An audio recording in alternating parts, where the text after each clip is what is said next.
There are times when you can't do something for yourself. She needs y'all. They need you to continue to lift them up when they're broken, when they're in pieces, and they don't have the words to say, that you would be that interceder for them. So just remember them.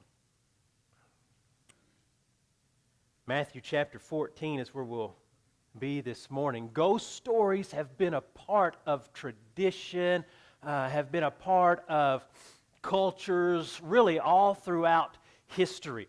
You know how these ghost stories go. They talk about a spirit being possessing a body, or being a spirit being absent from a body and then possessing another body, or these ghostly pictures where you see a ghost shadow move across a mirror or a camera lens or something like that. But a ghost story is usually how a spirit is no longer inhabiting a body, but maybe it comes back and it haunts another person, or it haunts a place. You've all heard ghost stories. You've sat around campfires and maybe shared little stories like that, or maybe even, I don't know if Benton has this or not, but Paducah sure does. They have a carriage ride. You can hop on that carriage ride, and there's this time of year they can take you on a haunted Paducah carriage ride ghost tour, and they can tell you about the ghost problem. I've never been on it, but I'm sure they're going to tell you about that ghost that lives upstairs in what was the old C.C. Cohen's building. Maybe you've heard of that story. You go to Savannah, Georgia, and we've been there a few years ago, and they have, it doesn't matter what time of year it is, they're always willing to tell a ghost story out there, but they have these hearses out there that you can stand up in, and they'll take you on a ghost tour. They have carriages out there as well that you can go on a ghost tour, and they'll tell you the hauntings of Savannah.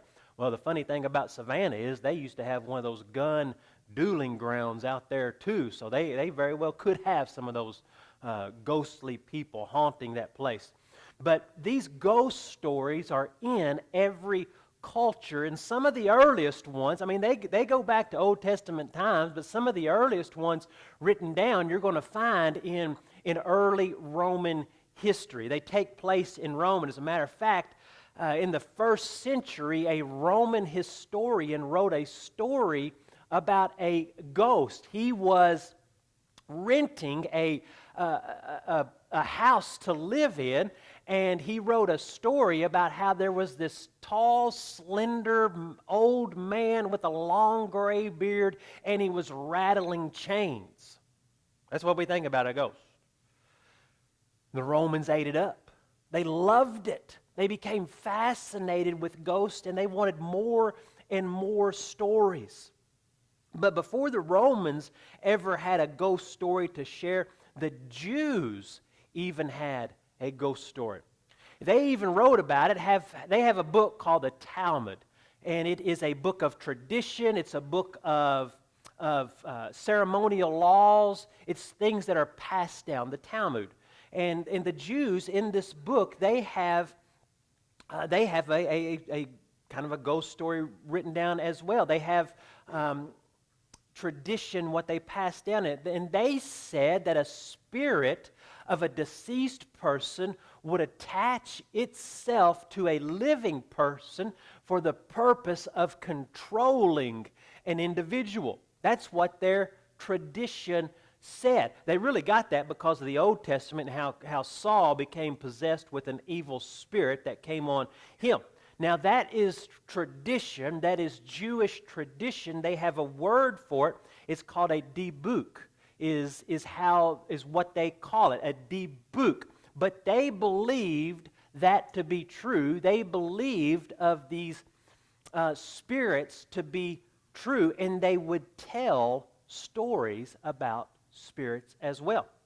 So perhaps when you come to Matthew chapter 14, it's a dibuk that is on the minds of the disciples when they are out on the Sea of Galilee and they see Jesus in the storm. Now, Chad has a picture that we're going to put up here. It's a painting by a gentleman, and I'm almost pretty certain that Jesus was probably not illuminated out there maybe on that sea, but this is his rendition of it. The disciples are in that boat right there. You see the waves, you see the darkness of the night, you see the oars in their hand, and maybe as those waves were crashing, maybe they were thinking, because they refer to it as a ghost. It's a ghost out there. That's how they refer to it in Scripture. So maybe, just maybe, as the lightning would crash and they would get a glimpse of something on the water, they would see this figure out there on the water. And then it would go dark again. And then the lightning would crash and light up the sky once again. And that image is closer to them the second time. And then it goes dark yet again. And maybe the third time the lightning lights up the sky, that image is still yet closer to them. It even gets to the point where the disciples even cry out. Now, up front, I want to tell you, I do not believe in ghosts. I don't believe in ghosts at all. I believe those ghost hunters, I don't know what they're hunting, but it's not real. I do not believe that there are spirits of deceased people that you're sitting next to one. What I do believe in is demons. I believe they're absolutely 100% real. But in our day and time, people are fascinated with ghosts. Norway is an atheist country, an atheist nation. Norway, so they do not believe in the afterlife. But yet, they say their country has become overrun with ghosts. It's amazing. And they said that, hey, we're going to have to start rethinking this afterlife thing because there's so many ghosts running around here. It's amazing what the foolishness of men can conjure up in their own head. An atheist country now says, hey, there's ghosts running around. We got to rethink this afterlife thing. Matthew 14. What do you do when fear creeps in? Jesus has put the disciples on a boat. They've been on a boat. They're out there with their oars. They're out there paddling. They had just witnessed Jesus feed the 5,000, which was really more like 20,000 when you take children and ladies and others into account. So they had just witnessed Jesus do this miracle in front of their eyes, and then he puts them on a boat. It's evening time. He launches them out, and they end up in a storm. So verse 25, chapter 14. And in the fourth watch of the night, he came to them walking on the sea. Now you remember how dark that painting was. Fourth watch of the night means between 3 a.m. and 6 a.m. So it's like the darkest part of the night is when Jesus comes to them. So he puts them out there in the boat. They're out there in a storm, going through it all night, and then at the darkest part of the night, the fourth watch, he comes to them walking on the sea. They have been rowing their little hearts out, and the harder that they row, the further away they get from shore. So they are out there just paddling to the best of their ability. And it seems like the harder they row, the further they got away. And they're not getting any closer. It was a relative short trip where they ended up, where they were supposed to go. But they got caught in a fearful situation. The disciples got caught in a tough situation. And then when they are caught in this situation, what happened to their imagination? Their imagination begins to run wild. And oftentimes, our imagination is usually conceiving or thinking about something that is much worse than the actual event. So you have to be cautious about when we let our imagination run wild, because that is what happens to the disciples. Their imagination is going to run wild. Now, here are a few things that we can do in times of fear. The first one is refuse to give in to fear. Verses 24 and 25 now. But the boat was already a long distance from the land, battered by the waves, for the wind was contrary. Verse 25, and in the fourth watch of the night he came to them walking on the sea. So this is the darkest time of night. They're in the deepest part of the Sea of Galilee. Now, to be fair, the Sea of Galilee has a history, has tales or traditions passed down about itself. A couple of the traditions was that they believed that there was an area in the Sea of Galilee that was bottomless, and that was the area that they were over. They also believed that the Sea of Galilee had a giant sea monster in it. Now, these Jews, interesting enough, these Jews are fishermen, but they're actually kind of afraid of water at times, too. Some of the Jews are. They believed that the Sea of Galilee was bottomless and that it had a kraken monster. The kraken monster, that would just come up and destroy ships. They believed that this beast was in there, and they're on the sea at the darkest time of night. So they had fear about their situation. Do not give in to fear. Fear can make you act or react irrationally. This is a true story, I believe. This happened in Spain. There was a guy carrying an empty casket in Spain. It was in the back of his truck. He's driving around through one of those towns, little towns there, little village, and he sees a hitchhiker. He picks the hitchhiker up. The hitchhiker jumps in the back of the truck with the casket, and then it begins to rain and begins to pour down. So this hitchhiker in the back of the truck, he says, well, I'm just going to climb in that box there to get out of this rain. Well, a few blocks later, the guy in the truck, he stops and picks up a couple of more hitchhikers. They jump in the back of the truck. It's still raining. A little bit later, it quits raining. The guy in the box, he doesn't hear it raining anymore, so he opens up the lid and he steps out and he says, hey guys, has it quit raining yet? And they, in fear, they jump out of the moving vehicle. Fear will make you act irrationally and do crazy things. Here's the second thing. In times of fear, get God's word on the issue. Verse 26 and 27. When the disciples saw him walking on the sea, they were terrified and said, it is a ghost. And they cried out in fear. But immediately Jesus spoke to them, saying, take courage, it is I, do not be afraid. God does not intend for us to live our days in fear. The angel said the same thing to the shepherds in the field that night. Do not be afraid. Don't be afraid. God has no intention of us to run around with fear on our mind. John says the same thing in Revelation chapter 1. I'll just read this to you. Revelation chapter 1, verse 17 and 18. Jesus speaking here. When I saw him, I fell at his feet like a dead man, and he placed his right hand on me, saying, do not be afraid. I am the first and the last. Could John be afraid of death? Could John be afraid of what he had seen? Could John be afraid of this vision of Jesus Christ as he's on that Isle of Patmos there? Yeah, he could have been afraid, but Jesus Christ says, do not be afraid. I'm the first and the last and the living one, and I was dead, and behold, I am alive forevermore. And I have the keys of death and of Hades. It's almost like Jesus Christ is walking. Those people that walk around. I hope none of y'all do that, but you got those keys out there on the sides.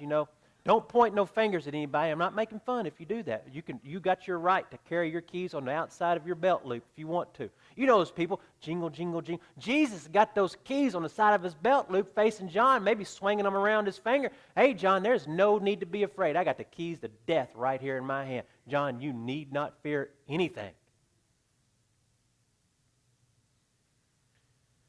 As a child of God, just as John had no need for fear, just as the disciples had no need for fear, as a child of God, we have no need for fear either. Verse 28, Matthew. Peter said to him, Lord, if it is you, command me to come to you on the water.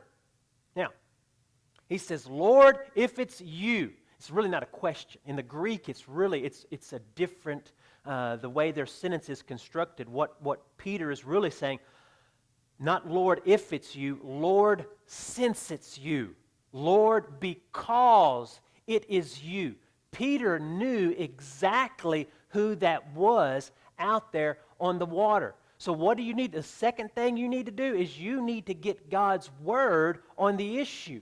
Do not be afraid. Seek God's word on your circumstance. Where is Peter? Where are the disciples? In a storm. They're in a storm and it's dark. They're worried about the Kraken. They're worried about the Pirates of the Caribbean coming in. They're worried about somebody robbing them or somebody taking something from them, or them crashing into something, or them turning over. Maybe they're not good swimmers. They're fearful of the water. They're Jews. It's their nature. They can't see anything.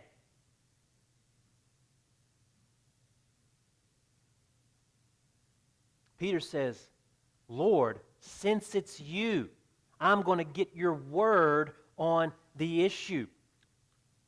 Verse 29, and Jesus says to him, come. So what does Peter do? Peter says, hey, the first thing I'm going to do, Lord, since it's you, you command me. Lord, since it's you, I'm not just jumping in this storm. I'm not just jumping into this water until I hear from you first. He waited for Jesus to speak to him. Now, at other times, Peter does put his foot in his mouth and get a little bit of ahead of the game there. And we do that too. That's the problem with us. We do that too. What do? We go jumping into things. We go jumping out of things. We go jumping all over the place, doing this, that, and the other, looking for a solution to our fear. But the first thing we should do is allow God to speak to us about the circumstance we're in. Peter says, I do not know what to do. Jesus, you lead the way. That should be our words as well. Jesus, I do not know what to do. You lead the way. I will not move till I hear a word from you.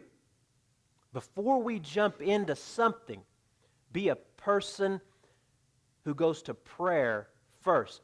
Here's the third thing. In times of fear, have focus. Verse 29 and 30. So Jesus says, come. Peter says, since it is you, Jesus, command me to come. And Jesus says, come. And Peter got out of the boat and walked on the water and came toward Jesus. But seeing the wind. Now, could he actually see the wind? No, he couldn't see the wind. You can't see the wind. Peter's imagination is running off with him. But seeing the wind, he became frightened and began to sink. So he says, since it's you, call to me. Jesus says, come. And what does Peter do? Peter gets out of the boat, and what does he do once he's out of the boat? He walks. It doesn't say how far he walked. It doesn't say if it was 3 foot, 30 foot, 100 feet. It doesn't say the distance that Peter walked right here. But Peter obviously does a little bit of walking here on the waves. But then what happens? But seeing the wind, he became frightened. He took his focus, and you know this, if you've ever heard this scripture preached before, this is going to be a focal point of it. Peter takes his focus off of Jesus and begins to allow his circumstance to come over him. I really shouldn't be out here. What in the world am I doing? I can't do this. So he takes his eyes off of Jesus and he begins to embrace or take in the wind that he feels, that he says he sees, the waves that are crashing at his chest or his hips or his ankles or wherever they're at, or maybe bumping up against his head. So these waves are coming around. It's stormy out there, and Peter says, I can't do this, and he begins to look around him. The first thing is that, God, I'm not moving till I hear from you. I'm not jumping in to this storm. I'm not jumping in to this without hearing from you first. So he gets that part right, but then he allows the events of the night. That's what happens to us. Maybe we start off good, we start off on a good pace, but then we allow the events of the day to redirect our gaze, our sight, our focus. It can happen in relationships as well. It can happen in marriages. I mean, I really can't remember how many people have maybe not been in church and they've said, man, my marriage is on the rocks, our marriage is on the rocks, we're not doing good, and then they come in and say, hey, we're going to give church a try, and you know what, they come in, or maybe somebody comes in and they join the church, and they come in, and as a couple they say, hey, we're going to join the church, we're going to get our life right, we're going to be here in church, and it just the moment, the very inkling of a moment that they catch a break and they think, oh, everything's good, they check out of church. And the next thing that happens is they are probably in a worse place than they were before. It happens. It happens like that. People in their individual lives. Individual lives, they've wrecked their job, they've wrecked their life, they're doing it their kids. Our kids are a mess. Our kids are a mess. They won't obey us at home. They won't listen to us. They don't come home for curfew. They go out and do this, that, or the other. We have no control over them, so we're going to bring them to the youth pastor. We're going to bring them to the church. We're going to place them in there. And just as soon as it looks like things are going to go well, they pull out again. And they end up in a worse situation. That's because we've taken our focus off of Christ. And that's what Peter has done here in his life. He waited for Jesus to speak. He began to move toward Jesus in his life. And then the environment said, hey, you're too busy. You're too busy for church. You're too preoccupied. Allow your mind to think about this. Don't think about the things of God. Think about the things of this world. And our focus is now on the world, and we find ourselves sinking. But here's the good part. The last thing. In times of fear, learn to walk with Jesus. This is the good part. Verse 30. But seeing the wind, he became frightened and beginning to sink. He cried out and said, Lord, save me. Peter cries out one sentence, 3 words, 3 very simple words is all that it took for Jesus to intercede in his life. He did not have to go to a Bible university, a Bible college. He did not have to go to a seminary. He did not have to be an eloquent speaker. He did not have to be a wordsmith. He did not have to call a priest up to speak for him. He did not have to call or phone a friend. He didn't have to send an email or a text message to somebody. All he had to do was ask, Lord, please save me. 3 words, Lord, save me. And the moment he says that, what happens? Jesus moves. That's all it takes for you today. Lord, save me. Do you realize that you are a sinner, and as a sinner you are apart from God? All men are sinners. There is nobody who is righteous. And as a sinner, you are separated from God, and you need somebody to intercede and mend that for you, and it's Jesus Christ who does that. And we need to come to the place in our life where we can confess, admit, God, I'm a sinner, I'm a broken person, I cannot do this on my own, I cannot save myself, I need to be focused on you. Jesus, save me. And at that moment, Jesus extends his hand. What's verse 31 say? It says immediately. It does not say Jesus let him bob up and down like a cork on Kentucky Lake for about an hour. It does not say that Jesus says, as soon as you learn your lesson, son, then I'll help you get out of that pickle you're in.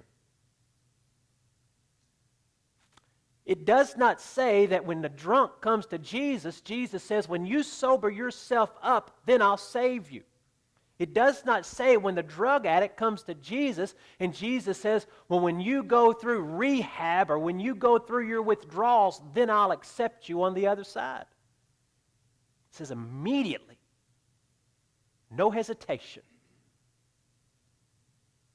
When the sinner cries out, Jesus, save me, immediately there's an action. Immediately Jesus stretched out his hand and took hold of him and said to him, let's look at that first part. Jesus stretched out his hand. Let's see. We see, you go home, if you watch football this afternoon, you're going to see these players, they're going to hit each other, they're going to fall down on the field.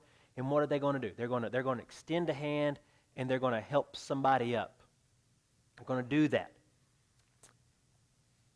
Jesus stretched out his hand. In the Greek, it means that he laid hold of Peter. There is more of an intensity. He did not do a ball game, pull up, help somebody up off of the field or off of the court, or help somebody get out of a chair or something like that. Jesus stretched out his hand. There is an intensity of Jesus grabbing hold of Peter and pulling him up. This is an intense word that is being said. It means to receive, to grab, to grasp, to lay hold of. You ever want to lay hold of your kids before? Huh? You know what I'm talking about now. You got the visual. You want to lay hold, or somebody wanted to lay hold of you and jerk a knot in your tail, right? That's what you heard. That's what Jesus did. Jesus laid hold of Peter with an intensity and got him up. No, not y'all two. You're two okay. Nobody's ever want to lay hold of you. I could hear them over there. They mumbling. Jesus lifts him up, but how'd they get back to the boat? Did Jesus say, hey, I got you up. You're going to swim the rest of the way back, or you walk on ahead. I'll catch up with you in a minute. Does Jesus carry Peter back?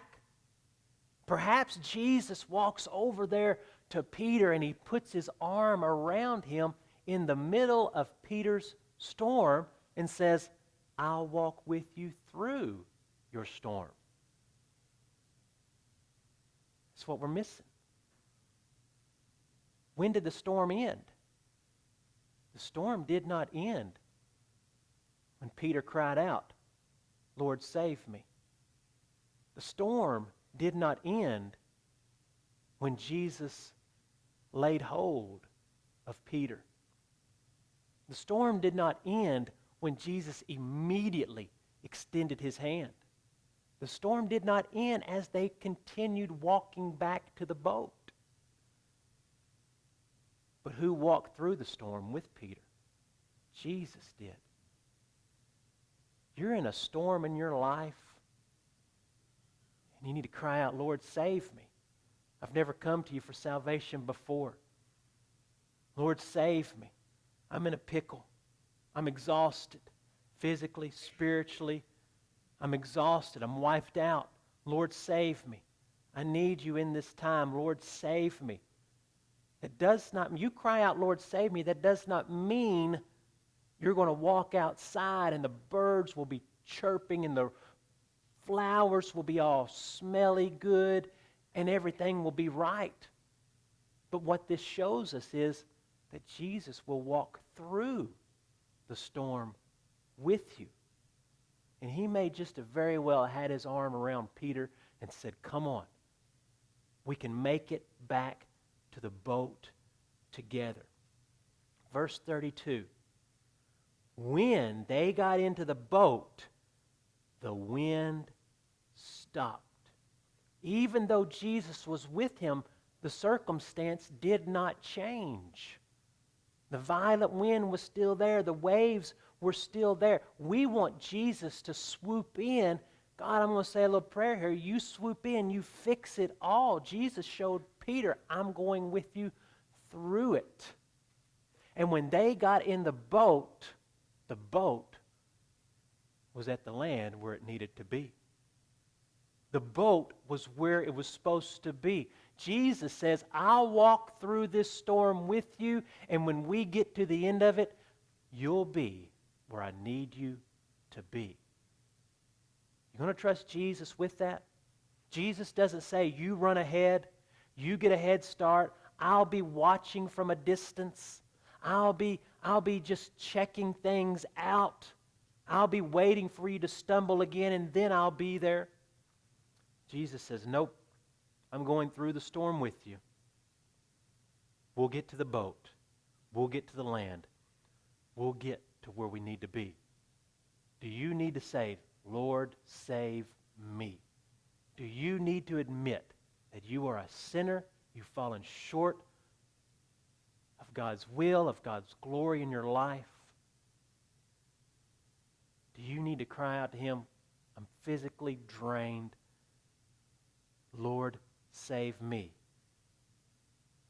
Walk with me through this storm. You need to trust Him in your storm this morning. I want to ask you to bow your head. Go ahead and stand as we sing this last song together. Maybe you'd like to come forward and pray. Maybe you'd like to come forward and have that first prayer.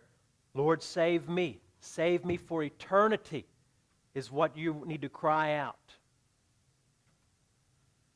Immediately, it changes. Maybe you need to come and say, I'm wiped out, God.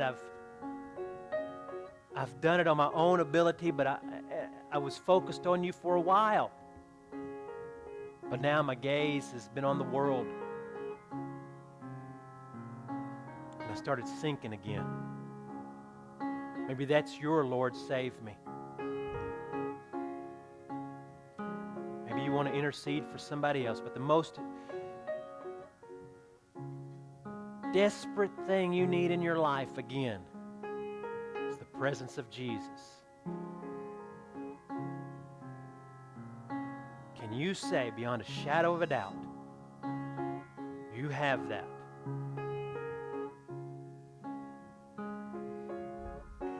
So no matter what storm, what your circumstances are, allow Him to walk through that storm with you as we sing this last song.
Karen and Charlie are with us this morning, that they saw the need in their life, that, hey, even in the position that I'm at, I can meet you here, I can meet you anywhere, but maybe there'll be a little bit of a reprieve in your house